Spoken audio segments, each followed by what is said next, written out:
దేశవ్యాప్తంగా ఉన్నటువంటి ప్రజలందరికీ ఇప్పుడిప్పుడే కేంద్రం నుంచి ఒక హెచ్చరిక వచ్చిందండి. జనవరి 31వ తేదీలోపు మీరు ఈ ఒక్క పని గనక చేయకపోతే మీకు సంబంధించినటువంటి 2 కార్డులైతే రద్దు చేస్తారు.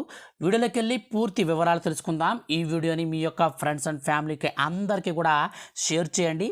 అలాగే ఈ వీడియో కింద ఉన్నటువంటి రెడ్ కలర్ సబ్స్క్రైబ్ బటన్ని క్లిక్ చేయడం ద్వారా ఏ చిన్న అప్డేట్ వచ్చినా మిస్ అవ్వకుండా మీరు తెలుసుకోవచ్చు. ఇక ఏమాత్రం ఆలస్యం చేయకుండా టాపిక్ని స్టార్ట్ చేద్దాం.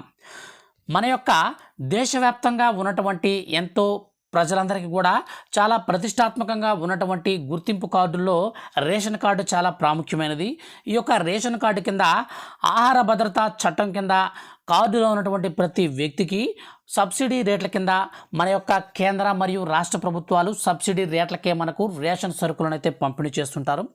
ఈ నేపథ్యంలో బోగస్ రేషన్ కార్డులను ఏరివేసే నేపథ్యంలో కేంద్ర ప్రభుత్వం ఈకేవైసీ విధానాన్ని ప్రారంభించింది. ఈ యొక్క ఈకేవైసీ ఎవరైతే చేసుకోకుండా ఉంటారో అటువంటి వారందరినీ కూడా రేషన్ కార్డులలోంచి పేరైతే తొలగిస్తున్నారండి. దీనికి సంబంధించి మన యొక్క కేంద్ర ప్రభుత్వం జనవరి 31వ తేదీన చివరి తేదీగా అనగా గడువుగా మనకి ఇచ్చిందనమాట.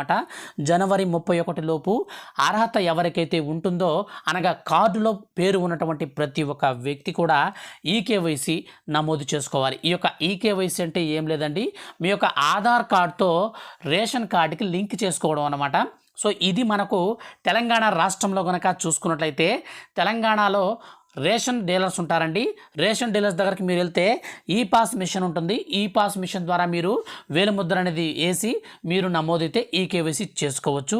ఇక ఆంధ్రప్రదేశ్లో కనుక చూసుకున్నట్లయితే వాలంటీర్ల వ్యవస్థ ఉంది. అలాగే సచివాలయంలో కూడా మనకు వేలిముద్ర అనేది రేషన్ కార్డు నెంబర్ చెప్పి మనకు ఈ యొక్క ఆధార్తో రేషన్ కార్డు లింక్ అయితే చేస్తారనమాట.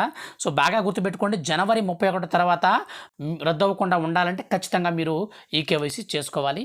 ఫ్రెండ్స్, ఇదండి ఇప్పుడిప్పుడే వచ్చినటువంటి అప్డేట్. వీడియో కనుక నచ్చితే లైక్ చేసి మన ఛానల్ సబ్స్క్రైబ్ చేసుకోండి.